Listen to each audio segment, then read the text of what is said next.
State sentinel में आपका स्वागत। मैं हूं रविंद्र सिंह।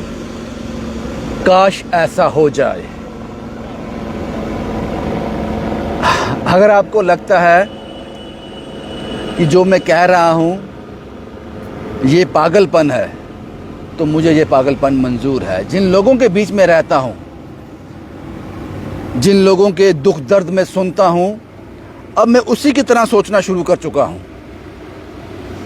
मेरी ज़िंदगी सुबह शुरू होती है फ़ोन कॉल से और शाम को ख़त्म होती है एक आखिरी फ़ोन कॉल से। और ये सभी जो फ़ोन कॉल्स होते हैं ये तकलीफ़ वाले होते हैं, दर्द वाले होते हैं। ज़िंदगी और मौत के बीच झूल रहे एक आदमी के होते हैं। तो शायद मुझे वो असर होने लगा है। इसलिए मैंने कैप्शन में ये कहा कि मुझे ये पागलपन मंजूर है, काश ऐसा हो जाए। मैं ज़्यादा टाइम नहीं लूँगा आपका। एक प्रपोज़ल रखने जा रहा हूँ आप लोगों के सामने, सिर्फ भारत के सामने नहीं, सिर्फ जम्मू कश्मीर के सामने। मुझे फ़िक्र है अपने जम्मू कश्मीर के लोगों की, क्योंकि इन्हीं से मैं मिलता हूँ। उन जिन पहाड़ों में जाता हूँ, जिन लोगों से मिलता हूँ, वो जम्मू कश्मीर के ही हैं। इसलिए मैं सिर्फ जम्मू कश्मीर की बात करूँगा। शुरू से शुरू करते हैं। हम देख रहे हैं आजकल कहा जा रहा है कि हर घर झंडा, हर घर तिरंगा। हमें 15 अगस्त पर हर घर तिरंगा लगाना है। अच्छी बात है, लेकिन ये इतना ज़रूरी क्यों है? ये इतना ज़रूरी क्यों है? मैंने अपने माथे पे तो अपने बाप का नाम नहीं लिखा हुआ। किसी ने खुदवाया अपने माथे पर बाप का नाम? नहीं। हमें पता है हम हिंदुस्तानी हैं, हम देशभक्त हैं, हम हिंदुस्तान में रहते हैं, भारत में रहते हैं। तो फिर ये फॉर्मेलिटी क्यों? वो हर घर तिरंगा की जो पूरे भारतवर्ष में मुहिम चल रही है, ये तिरंगे बना कौन रहा है? ये फायदा किसको होगा? हमारे इमोशन के साथ, जज्बात के साथ तो खिलवाड़ हो जाएगा। हम खरीद भी लेंगे, मैं भी खरीदूंगा, अपने घर के ऊपर लगाऊंगा। लेकिन इसका मैन्युफैक्चरर कौन है जो 140 करोड़ से ज्यादा झंडे बेचेगा? सोचने वाली बात है। खैर, ये एक पॉइंट था। अब दूसरा पॉइंट है जो प्रपोजल मैं आपके सामने रखने जा रहा हूं। जिस तरह से ये सामने आया कि हर घर तिरंगा, काश ऐसा हो सकता है। कई ऐसे लोगों को मैं जानता हूं जिनकी किडनियां फेल हैं, लीवर फेल है, लीवर ट्रांसप्लांट की ज़रूरत है, किडनी ट्रांसप्लांट की ज़रूरत है, सेवियर डिजीज़ है उनको, जिन कारण उनकी मौत हो जाएगी अगर इलाज नहीं मिला तो। और ऐसे कई लोग हर रोज़ मर रहे हैं। और ऐसे कईयों को मैं जानता हूं जो मरने वाले हैं। Kidney failure, liver failure, transplant हो तो बच जाएंगे, नहीं हो सकता। सरकार के पास कोई विकल्प नहीं है इन लोगों के लिए। तो क्यों ना यह किया जाए जो हमने कहा, हर घर तिरंगा। क्या ऐसा हो सकता है? आप मुझे पागल कहोगे, क्योंकि अब मैं ऐसा ही सोचता हूं। क्या ऐसा हो सकता है जम्मू कश्मीर सरकार एक ऐसा अकाउंट नंबर बनाए, एक ऐसा अकाउंट खोले जिस अकाउंट को सभी देख सके, सभी उसको व्यू कर सके, उसमें से पैसे ना निकाल सकें, पैसे डिपॉजिट करा सकें, लेकिन उसको व्यू कर सकें किसने कितने पैसे डाले, इसका बैलेंस क्या है और ये पैसे किस पर खर्च हो रहे हैं। ये अकाउंट क्या होना चाहिए? ये अकाउंट होना चाहिए जिनका किडनी फेलियर है, जिनका लीवर फेलियर है, जिनको सेवियर डिजीज है, जिनके कारण उनकी मौत हो जाएगी, लेकिन उनके पास पैसे नहीं है, गरीब लोगों के लिए। ऐसा एक अकाउंट खोल दिया जाए और कहा जाए हर 15 अगस्त, हर 26 जनवरी, हर दिवाली, हर ईद, हर गुरुपुरब पे, हर मैरी क्रिसमस पे, हर एक आदमी उसमें सिर्फ 100 रुपये डाले। जम्मू कश्मीर की आबादी, जब मैं आपसे बात कर रहा हूं, 1,30,00,000 है। अगर हर आदमी 100 रुपया उसमें इन त्योहारों में डालेगा तो एक त्योहार में जो अमाउंट खड़ा होगा वो 130 करोड़ खड़ा होगा। आप समझ लीजिए उससे कितने ऐसे लोग बच जाएंगे जो घर में एड़ियां रगड़ रगड़ कर मर रहे हैं। और मैंने शुरुआती दौर में कहा वो अकाउंट सार्वजनिक हो, हर कोई उसको व्यू कर सके। ऐसा ना हो अकाउंट खुल जाए, पैसे लोग उसमें डालना शुरू कर दें, लेकिन इलाज उसका हो रहा है जिसकी सैलरी 1.5 लाख रुपया है। इलाज उसका हो रहा हो जो ऑडी में घूमता है। इलाज उसका हो रहा हो जिसके घर के सारे मेंबर सरकारी मुलाजिम हैं। इलाज उसका हो रहा हो जो बड़ा बिजनेस टाइकून हो। वो पता चले कि ये पैसा निकला है किसके इलाज के लिए निकला है, ये आदमी कौन है, इसका घर का एड्रेस क्या है, कहाँ रहता है, वो सारी जो रिपोर्ट हो वो पब्लिक डोमेन में हो। और मैं जानता हूं अपने जम्मू कश्मीर के लोगों को, हम एक स्टोरी करते हैं 8-10 लाख रुपए आ जाता है। मैं जानता हूं जम्मू कश्मीर के लोगों को, जब उनकी दिवाली होगी, जब इनकी ईद होगी, जब इनका गुरपुर्व होगा, जब क्रिसमस होगा, तो यकीन मानिए वो जो दान करने वाली इच्छा मेरे जम्मू कश्मीर के लोगों में है ना, ये फंड्स तैयार हो जाएंगे, उन गरीब लोगों को मरने नहीं देंगे।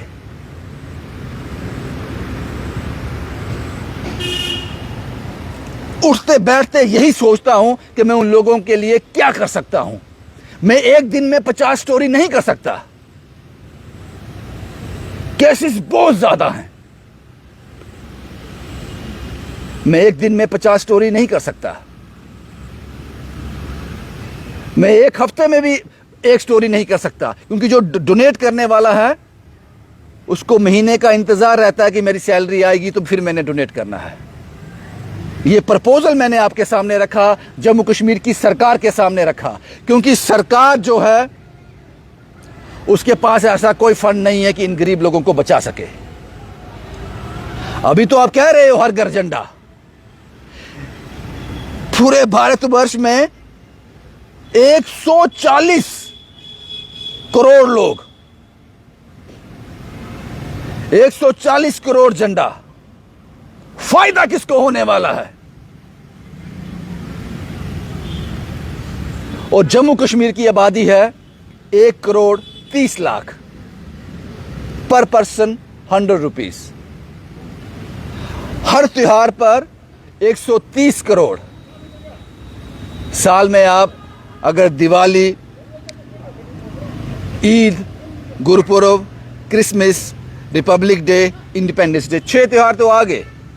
हम एक साल में 600 से 800 करोड़ जनरेट कर सकते हैं।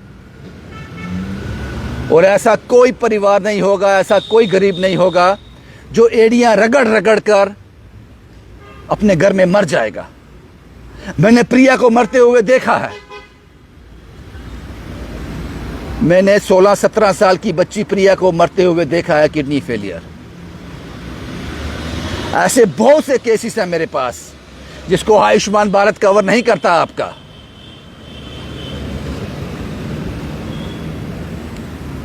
मैं फिर से रिपीट करता हूं, क्यों ना ये किया जाए, एक ऐसा अकाउंट ओपन किया जाए जिसको जम्मू कश्मीर का हर एक बच्चा, हर एक बाशिंदा, हर एक पर्सन देख सके, व्यू कर सके।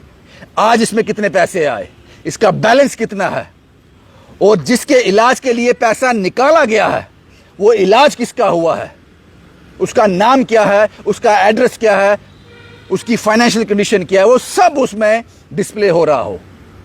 तो मैं यकीन से कह सकता हूं मेरे जम्मू कश्मीर में कोई भी बिना इलाज के नहीं मरेगा। इसलिए मैंने कैप्शन में पहले ही लिख दिया था, आप लोग मुझे पागल कहोगे, मुझे ये पागलपन मंजूर है। कहते हैं कि किसी बड़े काम की जब शुरुआत होती है तो लोग आपको पागल भी कहेंगे, आपका मजाक भी उड़ाएंगे। मुझे ये सब मंजूर है, क्योंकि अब मैं मेंटली थोड़ा अपसेट हो गया हूं इतने कॉल सुन सुनकर। फोन करने वाली की मां रो रही होती है, उसकी बीवी रो रही होती है, उसके बच्चे रो रहे होते हैं। जिंदगी रेत की तरह हाथ से फिसल रही है और जानते हैं कि हम इसको बचा सकते हैं, लेकिन पैसे नहीं हैं इसलिए मर गया। कहते हैं ना भारत ने बहुत तरक्की कर ली है। तरक्की तो मैं जानता हूं कितनी की है, क्योंकि इन्हीं लोगों से मेरा वास्ता पड़ता है रोज का। आज सुबह से, मैं आज की बात करूं, 10 से 12 कॉल ऐसे आ गए जो किडनी फेलियर हैं, जिसमें से 3 कॉल ऐसे हैं जो लीवर फेलियर है। इसीलिए मैंने ये रिपोर्ट आज बनाया। मैं अंदर से आहत हूं। मुझे लगता है कि मैं पाप का भागीदार हूं। मैं इन सब लोगों की मदद नहीं कर सकता। मैं इतना सक्षम नहीं हूं कि इन लोगों की मदद कर सकूं। सोचा इसके बारे में मैंने, मैं क्या करूं इन लोगों के लिए। फिर वो सामने आ गया, हर घर झंडा, हर घर तिरंगा। मेरी जम्मू कश्मीर सरकार से गुहार है साहब, ऐसा कोई प्रपोजल सामने लाइए, ऐसा कोई अकाउंट ओपन कीजिए। उस अकाउंट में डोनेट करने वाले बहुत सारे हैं, लेकिन वो अकाउंट पारदर्शी होना चाहिए। उसको हर कोई व्यू कर सके, देख सके कितना डिपॉजिट हुआ और जो निकला पैसा वो किसके इलाज पे लगा।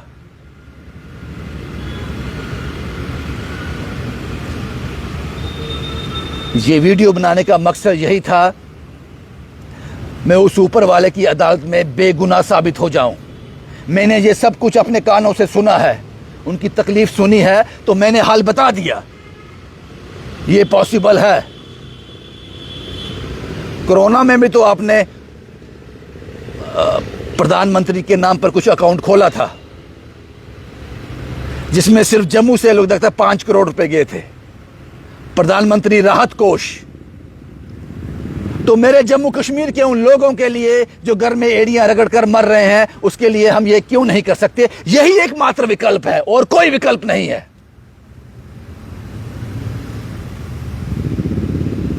अगर ये प्रपोजल आपको पसंद आया हो, आपको अच्छा लगा हो, आपको लगता हो कि ये वर्क करेगा, लेकिन इसमें पारदर्शिता होनी जरूरी है, इसमें ईमानदारी होनी जरूरी है। इलाज उनका हो जिसको इसकी जरूरत है, जिसके पास सुबह का नाश्ता तो है लेकिन रात का डिनर नहीं है। इलाज उसका हो और वो हर कोई उसको व्यू कर सके। बाकी कमेंट बॉक्स में मुझे अगर पागल कहोगे तो मुझे कोई एतराज नहीं है, मैं ये शब्द सुनने के लिए तैयार हूं। काश अगली बार हर घर तिरंगा की जगह इस तरह का कोई प्रपोजल हो। शुभम कुमार के साथ Ravindra Singh, the state sentinel के लिए।